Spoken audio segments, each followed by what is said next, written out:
Never let a crisis go to waste. Those emphatic words by Winston Churchill have always inspired statesmen and women to take the long view, not to be moved by temporary loss, setbacks, challenges, and even crises of historic dimensions and proportions. It is a clarion call to seize the opportunity, reset the button if you like. This while in the midst of a global health crisis, an invisible enemy that is not a respecter of men or women, nations, wealthy or poor. Article 32 of the Namibian Constitution provides that the head of state shall address Parliament on the state of the nation and on the future policies of the government, and as tradition has it, take questions from the opposition political parties. President Hage Geingob today delivered his 6th State of the Nation address, an accountability report which reinforced the essence of constitutional democracy, as well as remains true to the concept of representative government. A very good evening and a warm welcome. I'm Denver Kisting, and with me is sign language interpreter Penofina Aces. To further unpack SONA 2020, I'm now joined by an esteemed panel. First, Ms. Inga Zamwani Kamwe, Presidential Advisor, Private Sector Interface and Constitutional Affairs. Good evening, ma'am, and welcome. Good evening. Thank you for having us. I'm also joined by Ms. Desiree Matthias, Presidential Advisor, Youth Matters, as well as Enterprise Development. Good evening, ma'am, and welcome. Good evening, Denver. Thank you for having us. Ma'am, I would like us to get right into it, and perhaps by taking one slight step back. Although a State of the Nation address, as per the Supreme Law of the land, is an annual event, talk to us about exactly what it takes, how much goes into preparing for such a process. Thank you very much, Denver, for giving us the opportunity to unpack the work behind the SONA before it is presented. Of course, the preparations take a long time throughout the year prior to the SONA, which is normally presented in April, just after the budget has been tabled. So from about September, October onwards, we already start thinking ahead and applying our minds to the critical core issues that must be in the SONA and must be addressed in the SONA. Of course, during the term, we have had Harambee Prosperity Plan as the guiding framework for our reporting back purposes. But the President does more than just what is in the Harambee Prosperity Plan. So from about the fourth quarter onwards, we start gathering information, getting reports from the various offices, ministries, and agencies of government, as well as the stakeholders, institutions. And so we begin to package that into, before we start even the actual drafting work. Ms. Matthias, this time around, COVID-19 was part of the global picture. To what extent did that reality impact on the process to get ready for SONA 2020? As the President mentioned today that this is his first SONA as President of the Republic of Namibia for his 2nd and final term. And it is the 6th SONA that President Geingob has delivered. But every SONA is different because it comes with a different context and timing. And in this particular SONA, there were 3 grand narratives. The President was reporting on his first term of office, cumulatively, but also with a focus on the work that was done for the last financial year, reporting on how those funds were utilized. At the same time, the President is reporting on the current crisis that we find ourselves and providing the reassurance and the navigation map of how we are going to steer through the current conditions and challenges as a nation, and also providing guidance and vision and leadership on where we are going to take the country forward. So this was a very big statement because it spoke to a lot of key issues that we are dealing with at the moment. We'll get into those particulars in a bit. Ms. Zamwani Kamwe, a central and overall thread through SONA 2020 was the emphasis on unity. Why is that an important focus area? Well, unity is the foundation for everything. Without unity, there is no cohesion and there is no pulling together. The name of the Harambee Prosperity Plan was chosen precisely to galvanize Namibians behind one common goal, and that of pulling together in the same direction.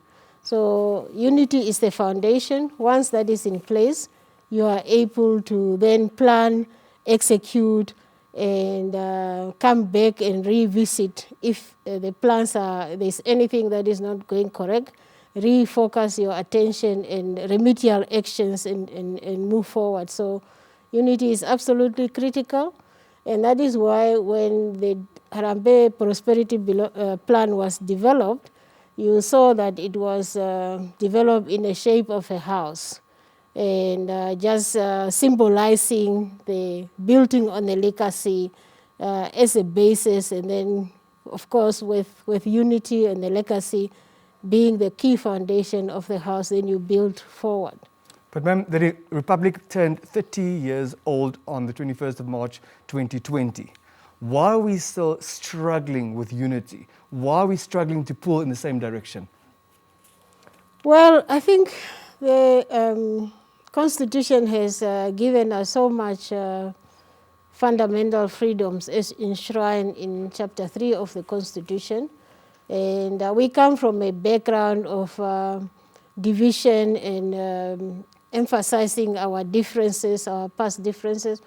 And those thoughts were embedded in us over a period of time. So it will also take time to unwind and undo the way that we think and we see each other and relate to each other. If you look in mature democracies, the United States and the UK and everywhere else, which have been independent for many, many years, they still have issues of disunity, emphasizing the differences as opposed to focusing on diversity or the strength of diversity and unity in diversity. So we have done well in the last 30 years, but there are still elements of resistance that we need to address. And of course, some of those are reinforced by the inequalities that are in our society, structural inequalities, and the lack of access to opportunities, economic opportunities for the majority population of our country. So it will take some years, but at least we are on the right track. Very well, thank you. Ms. Matthias, the President said it this afternoon, and he's also said it before, that his observation is that it's the youth struggling with unity. It's the youth who's responsible for tribalism. What is your take on that? Dem, the 30 years after our independence, I think we all matured in our democratic and social character as a country. The President used the word today to say that he believes that inclusivity is the single condition that we need in order for us to foster nation building. And he indicated that wherever there's no common purpose, there will always be an individual interest. And that threatens to pull us towards the same direction because we'll be pulling in different directions. I think the message of the President on unity and inclusivity is one that talks to us sharing a common destiny. It's a message that talks about where Namibia is going, but it's also a message that I think has a regional and an international appeal. In this time of crisis, history has taught us that you cannot overcome the kind of challenges that we're facing with if we are not a united front. We have to come together as we did historically in order for us to prevail against forces that were perhaps better capacitated than we were at the time. But also, we're not going to be safe until everyone is safe. That talks to the public health at an international global level. We must unite as the nations of the world. But as citizens of Namibia, we have to unite in order for us to share in inclusive growth and prosperity. If we don't, it's never going to be sustainable as long as some people feel left out. But what exactly are we doing to make sure that people don't feel left out and to make sure that the youth pull in the same direction? I think inclusivity has been a central message of President Geingob since inception. He declared the war on poverty, inequality, and corruption. In terms of the measures that we have taken to create a more inclusive country and governance, we can look at political inclusion. We could also look at economic inclusion. We could also look at gender inclusion. Political inclusion, we have seen the president make some historical decisions to give young people the political space to participate in democratic process through governance and co-leadership. Gender, we have seen the president appointing 62% of the executive as women. In terms of even political inclusion, we have seen opposition party leaders appointed into the governance to co-steer the development of the country. Economic inclusion is where we've had a real challenge. That challenge is both, it's both because of the structure of our economy, the imbalances that exist that we have inherited, but it's also because of intervening independent variables that have come from outside. It has been a very difficult time to create economic opportunities for many young people because of the contractions on the economy. But it is 30 years down the line, as I pointed out earlier. So have we made headway with those structural inequalities? Yes, we have. I think the statistics, it's about impact. And you have to be able to measure and say this is the number of lives that have improved since independence. And I think the President's State of the Nation address always attempts to talk to the lives that have been improved over the term. If we look at the poverty and inequality indicators, you can see that the policy, the fiscal policy, has managed to alleviate poverty in the country.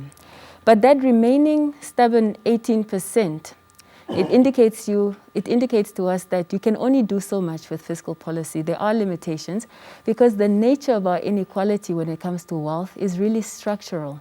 It's about creating the space for young people to own and to manage productive economic assets. And that is where we are, and President Geingoob's government has been discussing inequalities since inception. They have looked at various forms of legislative review, including the economic empowerment framework as one measure. Thank you very much. Ms. Zamwani Kamwe, so today's State of the Nation address was delivered against the backdrop of COVID-19, a pandemic currently ravaging economic order and way of life. And the President referred to it as the defining hour for this generation. It's indeed a very challenging time. Please talk to us about that. Yes, it is indeed a very challenging times for all of us. COVID arrived in Namibia in March on the 13th, and it was announced on the 14th of March. And the state of emergency was declared on the 17th of March, just within 1 week. And our lives changed drastically. We went through the first stage of lockdown, which was absolute restriction, and that provided, I think, most of us Namibians an opportunity to just reflect on the things that we have taken for granted, and the fact that suddenly out of nowhere, this pandemic came and basically put everything on hold. People were unable to go out and earn a living. They had no idea where the next bread was going to come from, because their activities from which they were earning an income were suddenly interrupted.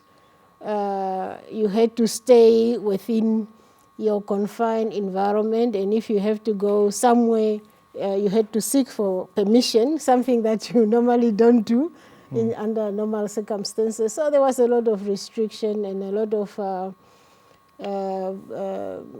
putting aside our liberties, the things that we have taken for granted. Resources had to also be diverted.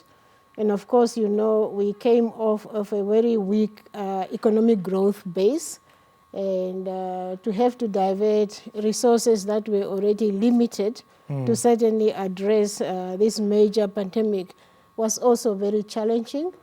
But as the President said in the SONA today, it was very pleasing and to see how many Namibians came out to help their neighbors through donation of basic foodstuff, and also water and the necessary sanitizers and the face masks that we require from suddenly out of Norway. It was a very stressful time.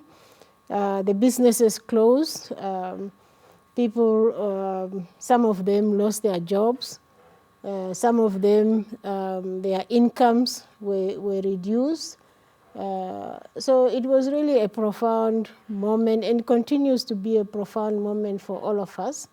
When His Excellency the President declared 2020 as a year of introspection, we had no idea the extent to which we will be required to do this introspection. But how is it possible to do introspection when you don't know where your next meal is coming from, when your salary has just been slashed by 20, 40 or 50 or 60%? In those quiet moments when one's safety and one's livelihood is threatened, I think that provides us an opportunity to really reflect and think differently. Where is my next meal going to come from?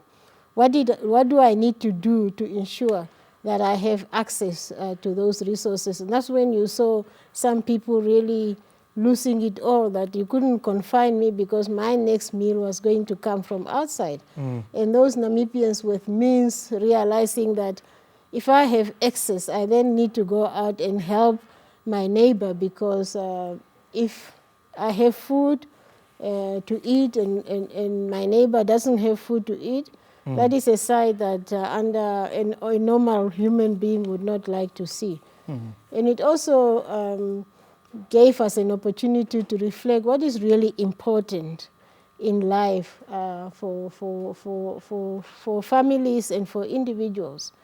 When you are working and you are so focused on your daily activities, getting up early, going to work, chasing the cheese, as they say, you have very little time for your family and for just to get involved with your children's life and get to know what is at the core of their life and thinking. So it was also positive things came out of it in terms of strengthening family relationships and giving time for people to be at home and focus on the things that also are important, but perhaps because of the economic way of life that has been neglected for a long time. So sometimes we see problems in every challenge that comes our way, but I think we must also look at this as an opportunity for us to really focus on what is important. Thank you. And to learn to do fewer better things within the limits that we have. Thank you very much. Ms. Mastias, please talk to us about the dire straits faced by the youth, especially during COVID-19, and to what extent did today's SONA refer to their plight? I would describe today's SONA by the President also as a very introspective SONA. I think it was a very honest reflection of where we are as a country. I think the President has indicated that the state of our economy is fragile, but he has also spoke a lot to the spirit of the Namibian nation. And I think that's where I want to dwell on. I think the words a defining moment is because we are faced with an existential threat. Whether it's a public health threat or whether it's an economic livelihood threat, we acknowledge that poverty also kills. The people who are affected by joblessness, the people who are affected by the social evils that come with distressed livelihood, whether it's gender-based violence, whether it's other kinds of abuse, sexual abuse, substance abuse, speed abuse, it's mostly young people. Crime affects young people. So we are cognizant that the current prevailing circumstances disadvantage young people even more disproportionately. So what are we doing about that? I think that is going to be tabled in the President's economic recovery plan that he highlighted will be tabled in the midterm review. We have started the work to say what can we do, because I think it's a phased approach. The first priority of the President is just to stabilize the public finance situation. He has indicated his strong commitment to reduce the budget deficit and the high debt stock. The second imperative of the President is economic growth and recovery. He has spoken to structural economic reform. He has spoken to stabilizing the public finances. He has spoken to productivity. These are the things that we need to do right.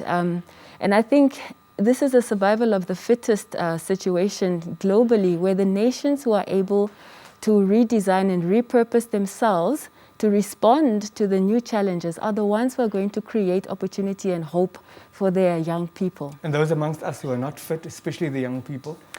When I say fit, I don't mean physical fitness. Of course. Yeah. But definitely when we say fit, we're talking about the state of affairs, the fitness of the economy. So we want to create a space where those who have got abilities are able to access opportunity. And definitely those who are most vulnerable in our country, government will continue to take care. Thank you. Going to participate in tonight's conversation. If you have a question for one of the panelists, 061 291 3339. 061 291 3339. Please remember to switch off your television set or your radio to avoid any confusion, and please be brief. Ms. Samwani Kamwe, I would like to touch on the Harambee Prosperity Plan. Our president, during his second SONA, launched it in 2016 as the implementation roadmap to fast-track our developmental goals. What is your overall view in terms of how we fared as far as this plan is concerned? So in terms of the SONA that was presented today, His Excellency also highlighted the overall performance of the Harambee Prosperity Plan. Harambee Prosperity Plan, as you know, was made of 5 pillars. And so in the evaluation of the progress, we have done an assessment. The target that was set was 80% overall achievement. You remember we were coming off a very low base. So the baseline we set then in 2016 was if we are able to achieve for the first term an 80% execution rate, it will be a positive. However, because of the economic environment that we find ourselves and because of the independent intervening variables that His Excellency spoke about, we were able to achieve a 70% overall execution, which is not bad considering, but still we are not happy, we are not pleased. We wish we could have done more. But because of the fiscal consolidation and limited resources, we were unable to achieve the 80%. But if you go individually in the various chapter and look at them on an individual basis, there are some areas where we have done very well, and that is the social progression, particularly because of our approach to social safety nets. And then we have also done fairly well on effective governance. If you look on the global indices that we have set for ourselves and our efforts on making sure the performance management system was embedded, and also our efforts on fighting corruption. International relations, of course, that's a star performer in terms of the pillars.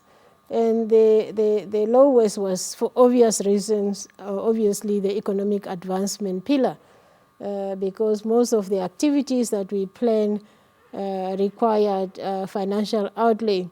We have also done fairly well on the infrastructure pillar. And I think when we talk about good performance, and sometimes people say, but where is it? We don't feel it. We don't see it. I think that is a challenge that for those who are directly the beneficiaries of the progress that was made, they'll be able to say that, yes, we have done progress there, and especially in the social progression. On the economic advancement pillar particularly, we have, because the first sub-pillar was on macro economic stability. And because of our rising public debt and the budget deficit that we started off in 2015, when President Keinkop took over the administration, it already set us off on a very difficult path. And of course, then the global economic environment, the decline in commodity prices, the exchange rate fluctuations, and all the rest, which I think can be read well in the report as well as in the SONA. So overall progress satisfactory. We wish we could have achieved the target that we have set for ourselves. But I think given the environment in which we found ourselves, with government expenditure also having declined by as almost 40% or more, I think we can, given the difficult environment, say it was a satisfactory performance. We don't settle for it as sufficient. We wish to push for more. Thank you. And also to try and change our performance and management culture so that we learn to do more with less, because that will become the new normal going forward. Thank you very much. We've got Joel from Windhoek on the line. Good evening. Evening, Denver. Thank you for the opportunity. And a quick two questions to the youth advisor. Yes. What is the office going to do to galvanize the youth to get means of production? So that's the only way we can actually create employment, etc., get out of this economic slump. And also, maybe does she think the budget given to the youth ministry is enough? And also, of course, we need to understand that not everybody is good with their minds and they are good with their hands and feet. In terms of sports,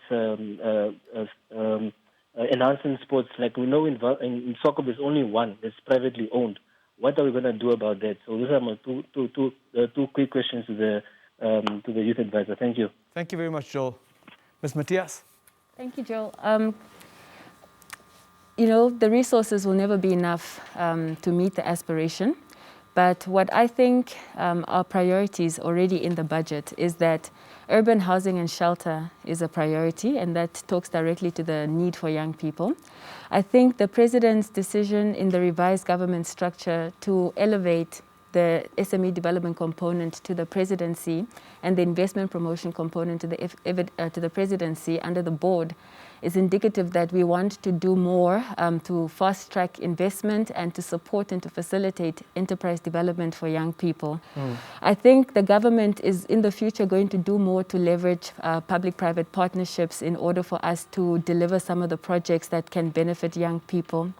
But when it talks to the means of production, the President implored Parliament today to enact the Economic Empowerment Bill, so that we can have the legislative framework that can create pathways. You know, there are 5 pillars under NEAB, and one of the pillars is enterprise development, innovation, management development, not only the equity and ownership pillar.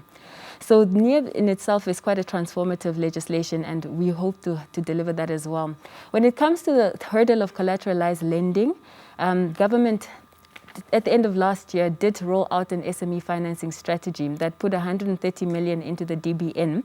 It was a preferential loan with reduced interest rates, age ceiling specifically for young people. There has been a good response, and you can see that we're going to need to capitalize, especially the skills-based lending facility more, because there has been a good response from young people to enterprise.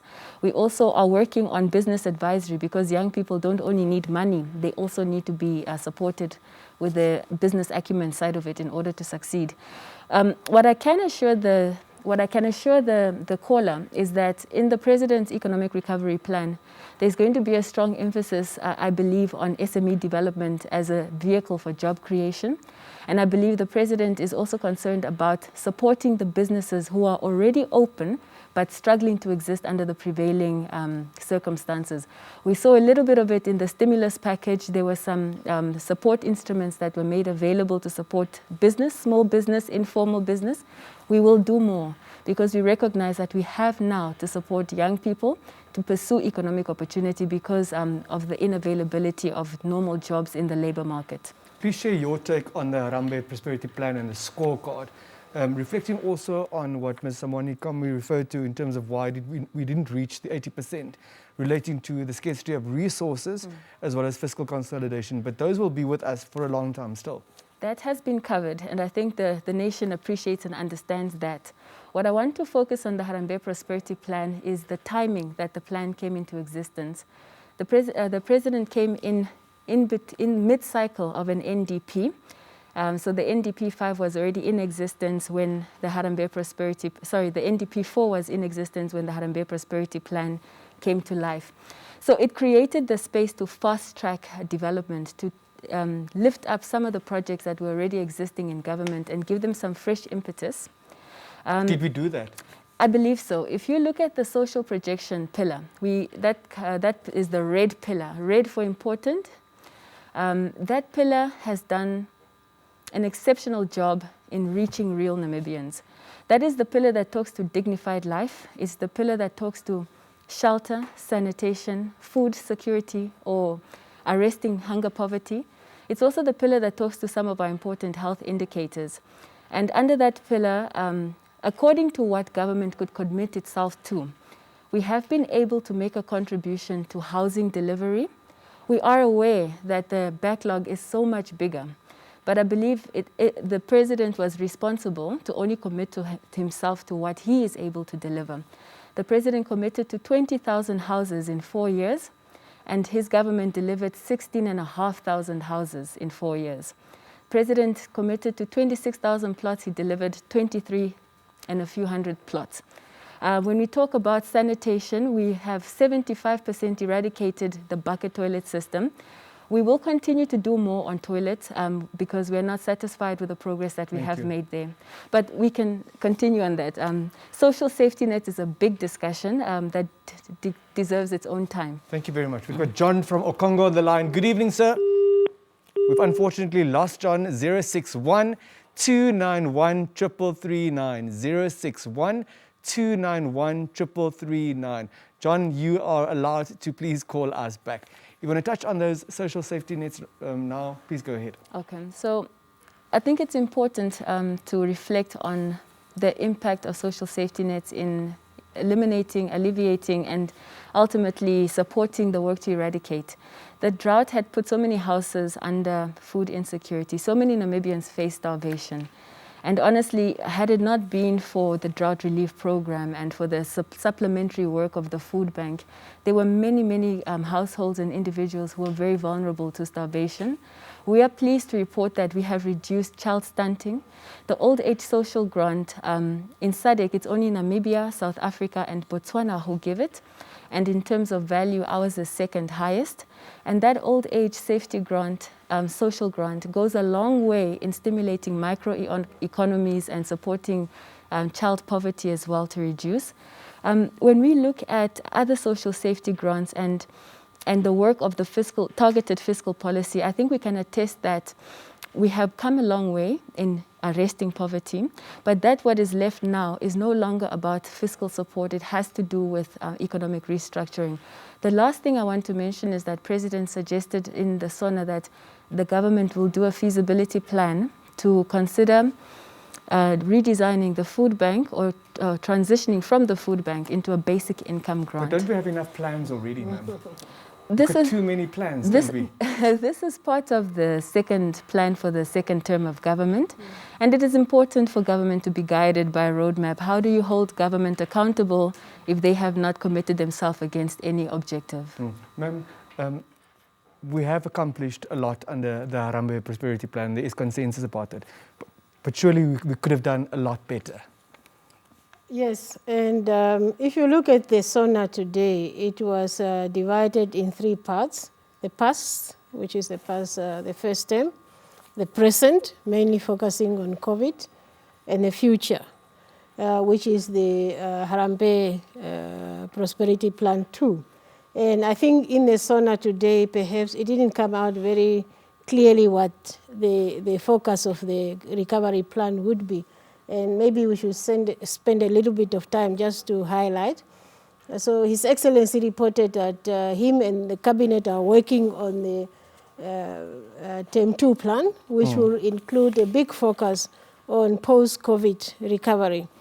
And the focus there will be looking at economic structural reforms, which is a lot of things on the macro issues, including the stabilization of the fiscal situation, as well as the public sector reforms, looking at the public sector expenditure reviews, which has a lot of elements to it, and then also implementing the recommendations of the high-level panel on the economy that was appointed by His Excellency, they have made a number of recommendations, and you can also split that into issues of efficiency, public sector efficiencies, and issues of improving the business environment so that it is conducive for investment, private sector-led growth. Thank you. And then it also has legislative reforms to improve the country's competitiveness. So all that is in the plan.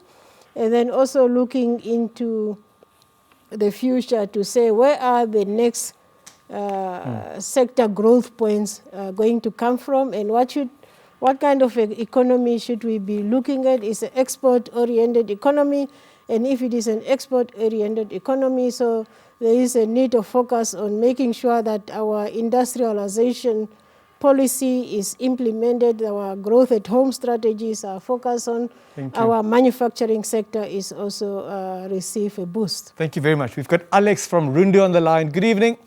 Good evening, how are you? I'm doing well under these new normal circumstances. Are you also doing well? Yes, I'm doing very well here in Runway. Please go ahead. Yes, I only want to thank His Excellency, the President, for the formative and educative address that he have given us. He touched on agriculture, housing, and water scarcity. And these are the things that we need to look at. And also even touched on the issue of our health. Thank you very much for that. Was that it? Yeah, that's all. Thank you very much, Alex. All right. Yes, ma'am. Can I just, one of the issues that came out very strongly in the National Assembly questions today was the agriculture. And the gentleman also referred to agriculture.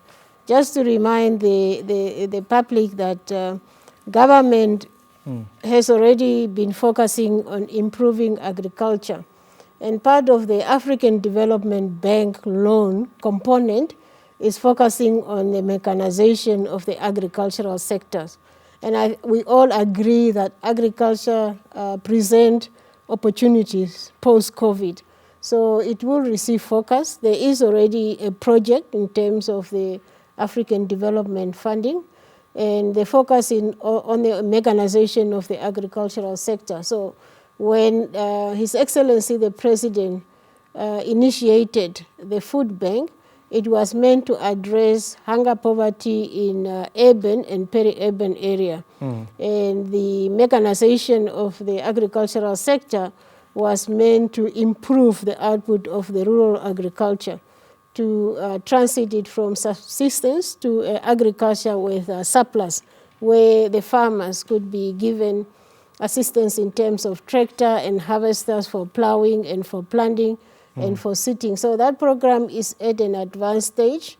The procurement of the equipment have started already towards the end of last year. I think it should receive some focus this year, and hopefully it will begin to be rolled out to the crop-producing regions especially. Not only that it will be the focus, but there's also a component on livestock. Thank you. So agriculture clearly will be a key priority. Tourism was one of the sectors which we saw as presenting opportunity for further growth.